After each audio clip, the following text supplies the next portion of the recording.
Bon, salut à tous et bienvenue sur notre chaîne YouTube Les Rendez-vous Africains. Aujourd'hui, on va ressusciter un discours du capitaine Ibrahim Traoré qui a peut-être beaucoup marqué le temps, mais beaucoup de personnes ne savent pas, n'ont pas vu ce discours, n'ont pas regardé ce discours. Ce discours, en fait, a suscité beaucoup d'admiration autour d'Ibrahim Traoré, autour de sa personne.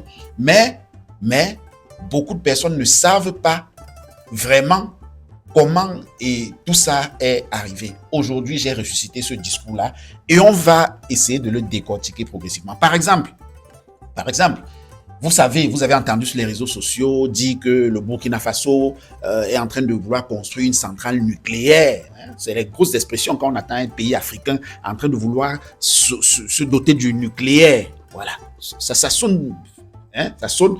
Donc, il faut savoir la source. Est-ce que vous savez d'où vient ce projet de centrale nucléaire?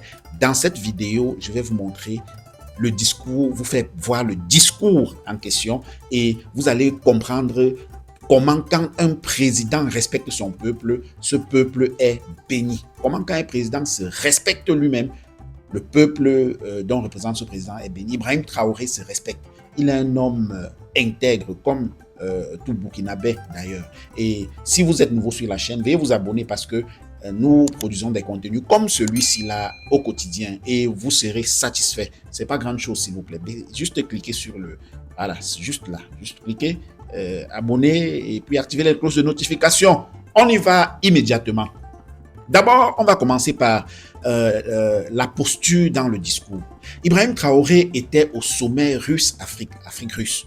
J'aime souvent quand on dit Afrique-Russie. Et en marge du sommet, il a demandé à rencontrer le président Vladimir Poutine. Ce n'est pas déjà tous les présidents qui l'ont fait.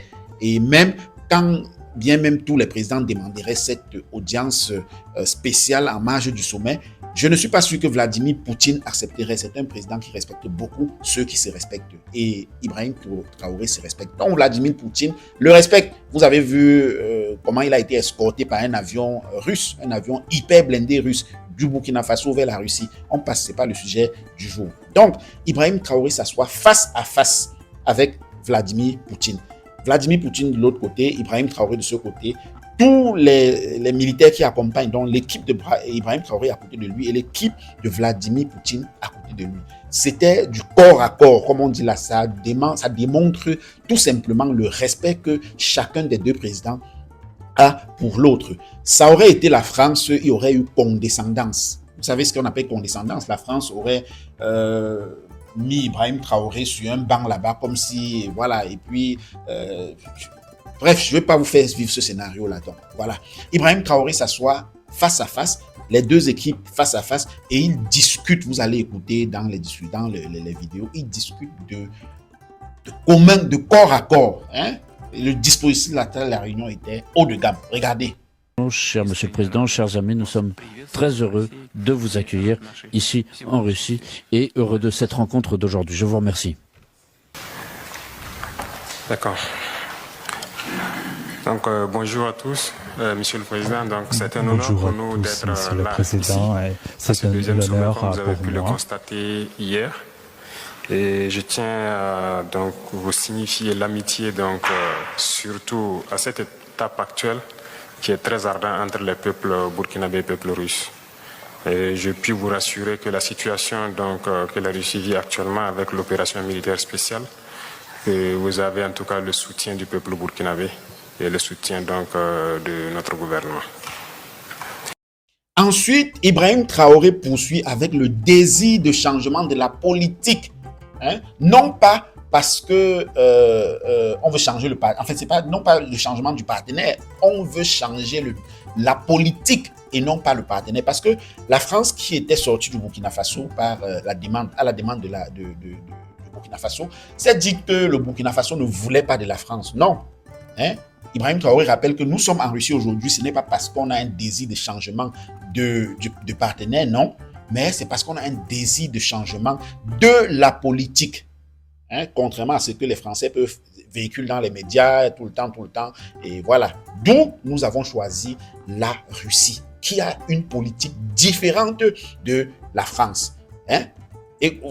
Écoutez, Actuellement, la sous-région est donc un peu mouvementée par tout ce que vous savez, donc le désir de changement des différents peuples. Voilà, nous ne dirons pas le désir de changement de partenaire, mais le désir de changement de la politique. Et ce qui amène donc forcément à tourner dos à nos partenaires traditionnels et à nous tourner vers donc les vrais amis que sont donc la Russie, qui nous ont soutenus depuis la période de décolonisation jusqu'à aujourd'hui. Dans ce sens, je pense que pendant le sommet, vous avez compris donc au Niger, il y a eu des événements donc, qui ont poussé des militaires à prendre leurs responsabilités aussi. Nous suivons aussi l'actualité parce que ça nous affecte directement. Ibrahim Traoré prend Thomas Sankara comme son... Voilà. Et nous tous, on sait tous que c'est quelqu'un qui est facilement comparable à Ibrahim Traoré. Voilà. Voilà. Ou bien facilement comparable à Thomas Sankara. Quand vous avez un partenaire et que vous êtes sincère avec votre partenaire, vous créez une relation saine et vous vissez davantage votre relation. Ibrahim Traoré, l'obligation de sincérité envers son partenaire. Il dit à la Russie pendant le tête-à-tête, nous, on a été, après la réunion, après les entretiens qu'on a eu hier, d'autres pays nous ont appelés et ils tiennent la Russie de façon indirecte responsable de tout ce qui est en train d'arriver au Burkina Faso et au Sahel actuellement. C'est ce qu'Ibrahim Traoré dit à Vladimir Poutine, face à face, les caméras en train d'enregistrer, il n'a pas peur. Il lui dit, bon, il y a des gens qui mal parlent par derrière et je suis un ami sincère. Je ne vais pas aller commencer à jouer comme certains présidents africains jouent Non, non. Je te dis, en fait, les gens pensent que c'est vous, les Russes, qui êtes en train de détériorer notre relation au Burkina Faso, notre quotidien au Burkina Faso. Et je vous le dis parce qu'il faut que vous soyez aware, vous soyez avertis et prévenus parce que les réseaux de manipulation, les médias de manipulation tels que vous savez, vont probablement entretenir ce genre de discours. Et il est possible que l'Occident fasse tomber des sanctions en plus sur la Russie dans ce sens-là. Parce qu'on se dit que la Russie, bon, donc il dit à la Russie, soyez prêts parce qu'il peut arriver que vous soyez victime de quelques sanctions davantage. Et nous, on dit, si on vous le dit, c'est parce qu'on sait qu'on est des amis sincères. Et puis, s'il y a des sanctions, nous vous rassurons que nous serons à votre côté à tout moment pour réussir à passer à notre niveau ces sanctions. Écoutez bien et on revient. Ça nous affecte en ce sens que hier, après mon allocution, à la pause, j'ai eu des échanges avec certains chefs d'État qui pensent donc nous pointer directement du doigt, être auteur donc de ce qui se passe dans la sous-région. Donc, ça veut dire aussi que indirectement, voilà, certains pensent que c'est l'effet donc de la Russie. Et comme vous pouvez le constater sur la plupart des médias occidentaux, qui continuent donc de véhiculer ce genre de messages. Donc, c'est un paramètre à prendre en compte dans la diplomatie. Il se peut que dans les jours à venir, ce pays connaisse des sanctions. Et nous devons de les soutenir tant que leur direction sera donc la même chose que nous souhaitons, c'est-à-dire un monde multipolaire vers leur souveraineté, en tout cas changer carrément de partenaire. Parce qu'actuellement, nous menons la même lutte contre le terrorisme avec ces États. Ibrahim Traoré, la sagesse l'impose. Il est sage. Il ne dégaine pas directement sur ses partenaires voisins. Parce qu'un autre président serait parti là-bas, et même c'est ce que les partenaires voisins font. Je prends l'exemple de la Côte d'Ivoire, Ouattara. Parce que Ibrahim Traoré a changé de politique, de partenaire à cause du besoin de changer la politique. Alassane Dramane Ouattara ne considère plus Ibrahim Traoré comme un ami. Donc du coup, tu es parti là-bas parce qu'on n'a pas le même maître, tu n'es plus mon ami. Et ça, c'est les consignes du maître, la France. La France ne s'est pas cachée avant de le dire. La France a interdit de façon directe, propre, à tous les pays qui sont dans son précaré de collaborer encore avec le Burkina Faso. Donc Ibrahim Traoré dit... Non, on ne va pas, on ne s'entend pas dans la sous-région, c'est vrai, mais c'est juste parce qu'on a de différents partenaires. Cette différence de partenaires fait que malheureusement, on n'a pas le même point de vue. Mais il espère que les choses puissent changer dans ce sens. Contrairement aux partenaires voisins qui, eux, parce qu'ils n'ont pas le même maître, se sont mis à maudire Ibrahim Traoré et ont signé et juré que Ibrahim Traoré et le Burkina Faso étaient l'ennemi numéro 1. Voilà. Écoutez. Et du fait que nos partenaires sont différents, on est bien voisins, mais on n'arrive pas à collaborer. Et on espère qu'avec la nouvelle donne, on pourra se soutenir. Ibrahim Traoré est parti là-bas, ce n'était pas pour les beaux yeux de la Russie. Il est parti tisser des partenariats gagnant-gagnant. Du coup, il commence par reconnaître le mérite qu'il y a déjà entre le Burkina Faso et la Russie. Apparemment, le Burkina Faso exportait déjà les mangues et ça aussi, je l'ai appris en faisant des recherches. Le Burkina Faso exporte les mangues, produit les mangues et exporte. Donc, consomme au Burkina, mais exporte aussi. Sauf qu'il y avait les pays comme l'Allemagne et, je ne sais pas trop, la Néerlande qui étaient les deux pays qui bénéficiaient. Et ces deux pays-là, quand ils recevaient, ils faisaient passer une partie à la Russie. Donc, Ibrahim Traoré a immédiatement voulu bien rétablir ce lien-là, déjà en remettant l'ambassade avec la Russie qui a été suspendue en 92, je ne sais pas, quelque chose comme ça, et en reliant le pont, refaisant le pont entre la Russie et le Burkina Faso. Les mangues vont désormais directement en Russie. Ça, c'est quelque chose qu'il a voulu mentionner avant de faire maintenant le placement de produits que vous voyez. Donc, le gars a fait ça, maintenant, il place le produit. Et il place les produits. Il dit, nous avons d'autres produits agricoles qui peuvent bien plaire à la Russie. Donc, ne vous limitez pas au mangue. Comme on a remis le pont et puis les produits vont directement là, sachez que nous avons plusieurs autres produits agricoles. Il suffit juste de venir, collaborons et puis vous allez voir, voilà. Contrairement à beaucoup de chefs d'État africains qui arrivent et veulent plutôt que la Russie donne les céréales. Oh, donnez-nous un peu du riz, donnez-nous le mil. Ibrahim Traoré n'a pas demandé quelque chose. Lui, il demande plutôt... En fait, quand il demande, il n'a pas demandé à manger. Parce que lui, il se dit que son pays doit être autosuffisant de façon alimentaire. Donc, il propose plutôt même à exporter davantage. Et c'est ça. Faire un partenariat gagnant-gagnant. Ne pas seulement aller commencer à afficher. On se rappelle des présidents qui, pendant le Covid, étaient allés demander, pendant que ils sont allés demander pardon, donnez-nous du riz, on a besoin du riz. Même comme le riz est arrivé dans certains pays, on a appelé ça le riz de Orca. Bref, on passe. Donc, il a fait ça, il a placé son produit carrément propre et bien. Regardez la vidéo. Beaucoup d'échanges ont eu lieu donc, entre ma délégation et les sectoriels donc, de la Fédération de Russie. À ces échanges, comme vous l'avez signifié, les échanges commerciaux sont assez faibles entre nous et on espère donc les voir remonter rapidement. Déjà, avant qu'on arrive ici, il y a eu un accord qui a été signé entre une société russe et des entrepreneurs burkinabés dans le cadre de l'exportation donc des produits comme la mangue.